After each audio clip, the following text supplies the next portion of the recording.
Ayan, class, so let's continue. I hope naman that you get to enjoy our discussion on process costing. And now, it's still process costing, but we have to talk about production losses. So, adjust ko muna yung screen.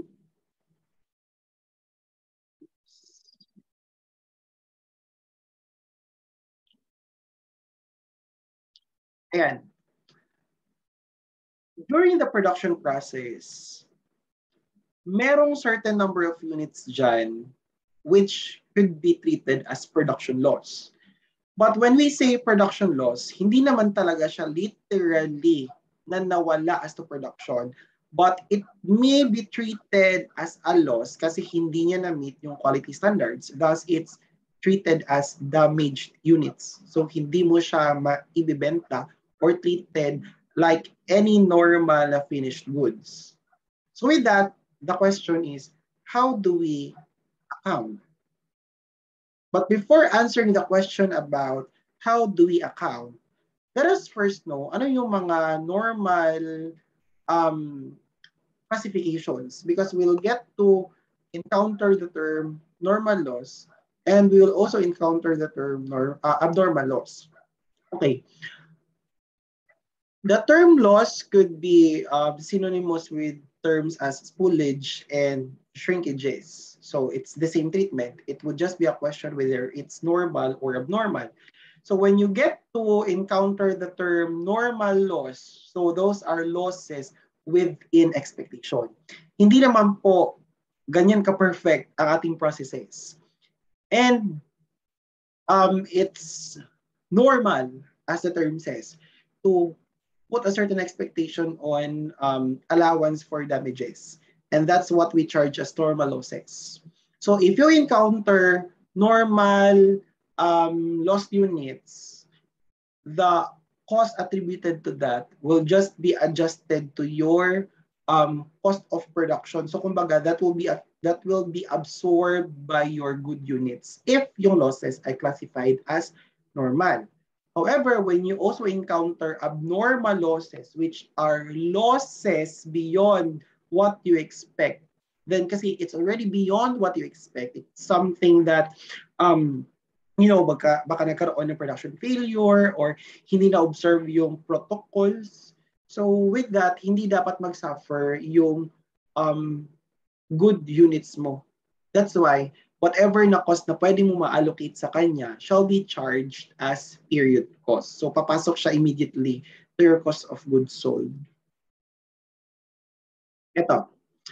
For normal losses, when you get to account for that, you need to identify at which point of production mo siya na-discover.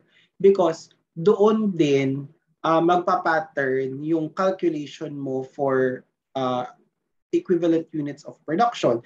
Kasi kung minsan, start pa lang ng process, lalo na if, particular when you receive certain units from one process to another or one department to your department, then you could have detected those losses at the start of the process pa lang. Kung minsan, you get to detect the losses at the middle of the process during inspection point, or kung minsan, doon din siya na-detect at the end of the process. So, the accounting for that and the assignment of your equivalent unit of production would matter kung saang point ng production mo siya na-detect na losses. So, first with normal losses, ganito. Number one scenario is when you discovered that at the beginning of the process or during the process pero wala naman naka-indicate na inspection. Kumbaga, not necessarily an inspection point that you discovered those losses. Ito, please familiarize the steps. If na-detect mo siya at the beginning of the process, then there's no need for you to assign EUP. Because beginning pa lang ng process, alam mo, meron ng lost units. So, alam mo din na hindi mo siya pinagtrabahuhan for the period kasi detected mo siya as lost units at the beginning pa lang ng process. If ever that there is unit cost from a prior department, so if it's a series of departments before completion, then tanggalin mo lang yung normal losses as a denominator, so mag-a-adjust din automatically yung unit cost mo. Kasi you no longer considered the lost units which you discovered at the beginning of the process.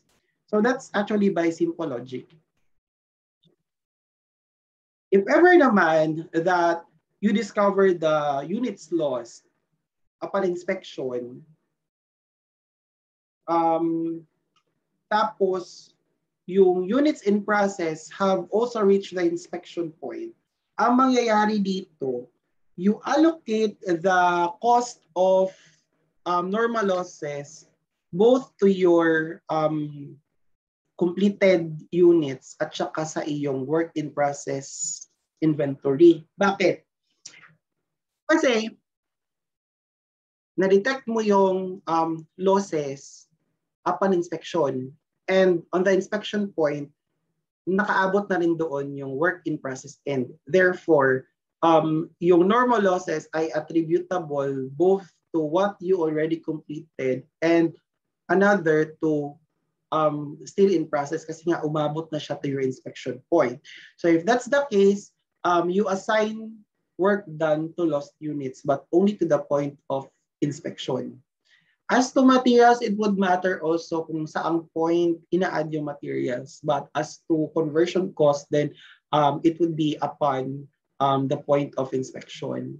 So by that, whatever cost that you may allocate, then you account that, allocate also that to your completed goods and to your goods still in process. Now, scenario number 3, what if daw you discover the losses at the end of the process or at inspection point, pero yung work in process mo ay di pa nakaabot sa inspection point. So, ibig sabihin, yung dumaan lang sa inspection point ay yung mga na-complete na units in this case. So, whatever na ma-allocate mo na cost on your normal losses, that will be absorbed by your cost of goods completed. Walang mapupunta sa iyong work in process inventory end. Kasi nga, upon inspection, di pa siya nakaabot sa, di pa at that point of inspection yung work in process inventory end mo. So with that, you assign work done to lost units, and if there is cost from prior department, then there's also no need for you to adjust such cost. Kasi nga, end of the process mo na siya na-discover. In case naman that you encountered abnormal losses, ganito lang din yung calculation ng AUP. If you discovered that at the beginning of the process, then it's similar. You don't need to assign any work done, and any cost from prior department, of course, kumbaga, i-prorate mo siya based on the lost units. You take that out and you immediately charge as abnormal loss. So reported as period cost. Now, if that's discovered naman during the process, then you assign work done upon point of inspection, and any charge, any cost na ma-allocate mo sa kanya, you charge that as period cost through factory overhead control. But for us to better appreciate these concepts, let's apply sa ating problem from items number 31 to 34. Okay, so here's our next question. Jingle Bells Company is engaged in the manufacture of various event decorations for supply to retail stores and mall nationwide. During the month of October, where production is mostly concentrated on Christmas stuffs, production reported the following. Okay, on a particular department, meron siya natanggap na certain number of units from prior department. So that's 700,000 units. Tapos yung work in process end din naman ay 100,000 units, which is 40% done. And meron siyang lost units na 5,000 units. Now, costs are applied or added under the following setup. Materials, that's added at the beginning of the process, while conversion cost, labor, and overhead is added evenly as the work progresses. So the following costs were accumulated. So from prior department, meron siyang 800,000 That's good for this 700,000 units. Tapos, for this department, na-add siya ng 600,000 for materials, 250,000 for labor, and 300,000 for overhead. So, tignan natin yung questions and the scenario. For number 31, we are asked, assuming daw that the lost units is normal and is discovered at the beginning of the process, then how much is the cost of completed units for the month? Now, balikan mo yung given. Yung given, meron kang receive from prior department na 700,000. So, ibig sabihin, yun na rin yung unit started mo for the period. But remember that from your 700,000, 100,000 remain to be in process by the end of the period. Ibig sabihin, 600,000 is complete. Pero bear in mind that there is a lost units of 5,000 which was discovered at the beginning of the process. So ibig sabihin, yung na-complete po lang talaga ay 600 less 5,000. That's 595. Okay. Now, on accounting for that, 595 which is completed, since wala naman tayong beginning inventory, so it's indifferent whether we use FIFO or weighted average method. So you immediately assign 100% as to materials and as to conversion cost. Now, as to work in process inventory end, 100% din siya as to material as such is added at the beginning of the process. And conversion cost, depended in sa work done. But as to lost units, remember, that's discovered at the beginning of the process. By simple logic, at hindi ka mag-memorize ng pinagsasasabi ko kanina, it's automatic that you would not assign any cost of materials and conversion cost because by the start pa lang ng process, alam mo na hindi mo ito mapagtatrabahukan kasi this is already detected as lost units or damaged units. So you disregard that. 0 yan and 0 yan. So your EUP for materials is 695 while your EUP for conversion cost is 635. So now, how do you account for the cost?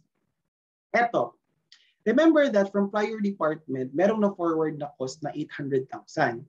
But on your 800,000 pesos, remember, that's equivalent again to your 700,000 units.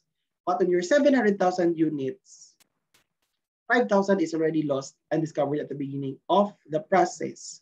So, yung good units na lang which you will assign that particular cost from prior department would be deducted with 5,000 units. That's why, kung makikita mo dito, yung divisor niya ay 695,000 lang. So, maging cost per unit niyan is 800,000 divided by 695,000. And there you get 1 peso and 15 cents. For materials, labor, and overhead, simple lang, you apply the EUP that you computed here. EUP. Basta ito guys, please don't forget yung 695, that comes from the number of units forwarded from the preceding department.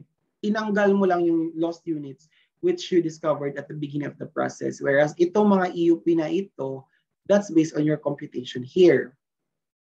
So, in total, you have your cost per equivalent unit of production na 2.88. So kasi nga, discovered mo at the beginning of the process and in-adjust mo naman yung cost from prior department based on good units. So automatically, yung cost niya ay ma-allocate to your completed units and at the same time to your work in process ending inventory. So on answering the question number 31, how much is the cost of completed units for the month? Kasi nga automatic yung magiging allocation, nag-adjust ka na at the beginning pa lang, then it will just be 2.88 times 595. Yeah. 2.88 times 595,000.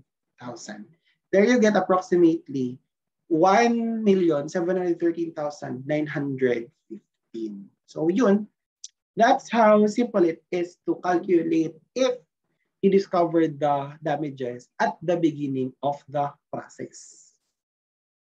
How about for number 32?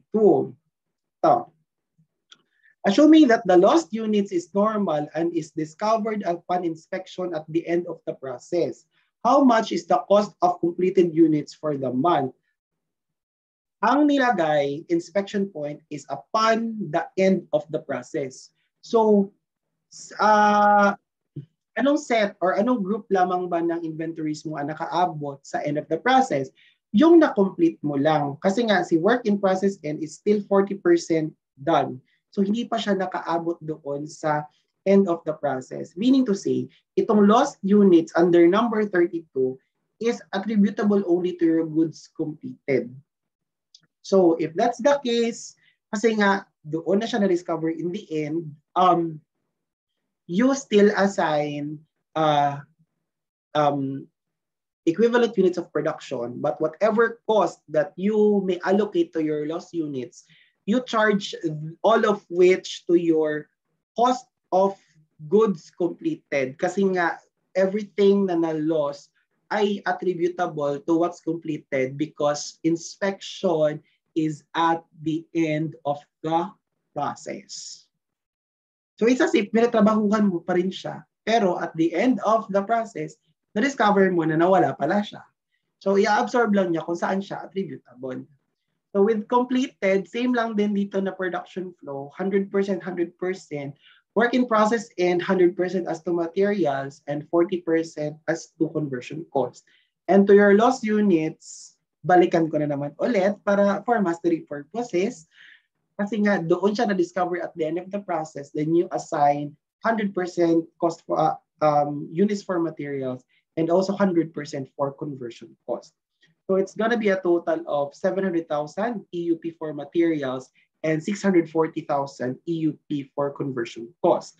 Now, kasi meron kang cost from prior department and you discovered the losses at the end of the process, then there's no need for you to adjust the cost per unit from cost mo forwarded from prior department kasi hindi mo naman siya na-discover at the beginning of the process. That is why with 800,000 na forwarded from prior department, you would still divide that with 700,000. So there you have 800 divided 700, that's 1.14. Then for the cost of materials, labor, and overhead, you just apply here ito, yung new set of equivalent units of production. 700,000, divide mo dito. Divide mo rin dito 640 and another 640. Then it's a total of 2.86 na cost per EUP. So with that, yung completed mo talaga, kasi you have also to account the completed goods. Isali mo itong si lost units. So basic lang, isali mo siya 600,000 times ito, 2.86. There you get approximately 1,715,625. Basta wag ka na lang munang ano dito, round. You may maintain at least 4 decimal places. Dito ka na mag-round sa final figure. So the answer for number 32, assuming the scenario, is letter A. That's 1,715,625.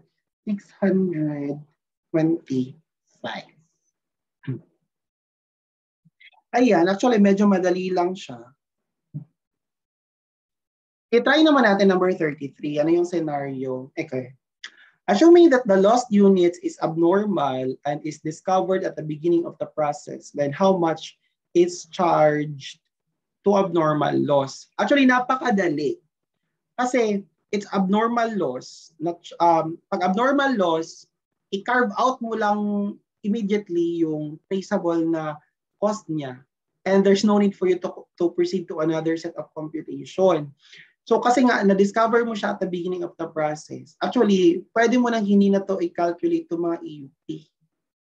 Kasi hindi mo naman yan i-allocate to your goods completed, i-carve out mo naman. And kasi nga, discovered at the beginning of the process. At the start of the process, yung cost mo pa lang ay eto, 800,000 which was forwarded from prior department.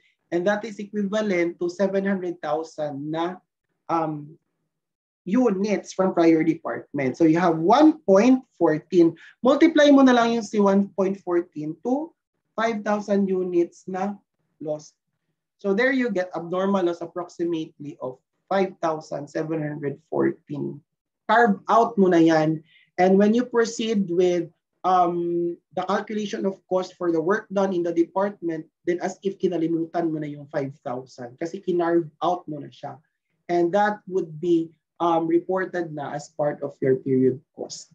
So the answer for number 33 is letter B. Actually, hindi siya mahirap. Napakadali niyang i-take. Kasi nga, ito, abnormal loss.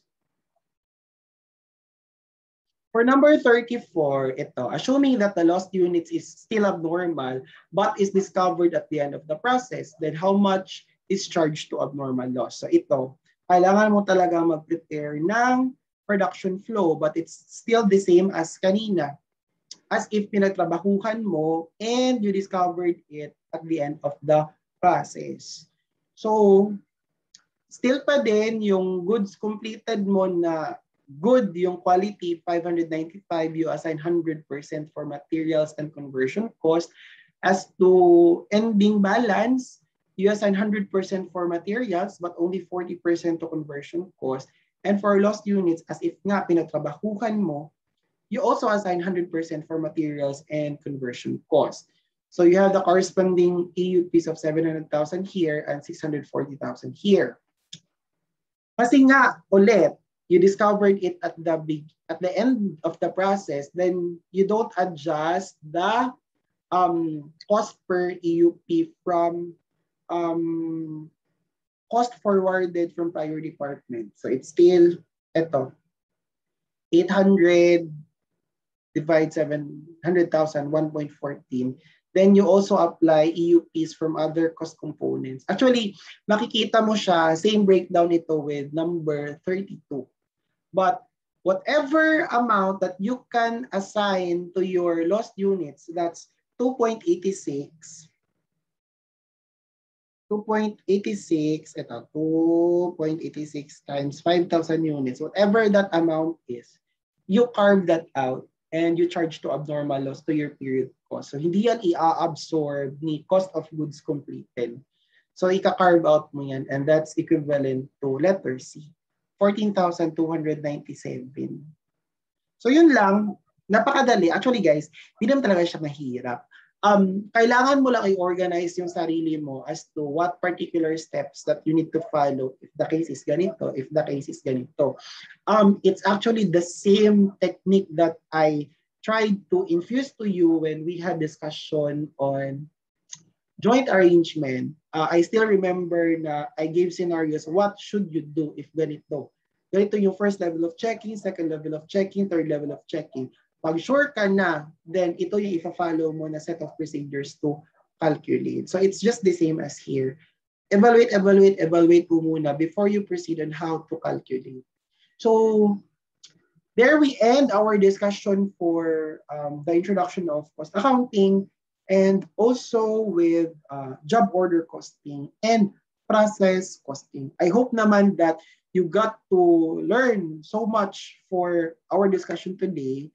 And good luck sa ating final pre-board. Thank you guys.